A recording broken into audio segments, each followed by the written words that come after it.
Hari ini aku bikin olahan jagung manis yang bikin dia naik kelas karena penyajiannya cantik banget ya. Kita potong dulu pakai pisau Idealef yang tajam dan gak akan terkelupas walaupun diasah. Lalu kita masukkan semua bahan bumbunya. Habis itu aku olesin ke jagung yang udah dipotong. Lalu siapkan air fryer IL 200B yang kapasitasnya 4 liter dan bowlnya ini jadi kaca ya.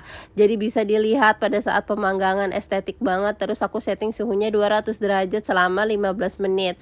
Nah, kalau udah mateng ini kita angkat ya. Kalian boleh balik juga per 7 menitnya.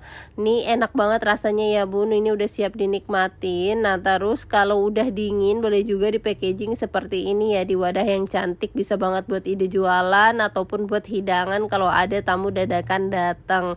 Boleh juga yang suka pedas ini dikasih saus ya bun. Pokoknya bebas, suka-suka kalian aja. All cookware di video aku beli di Idealef. Yuk cobain bikin.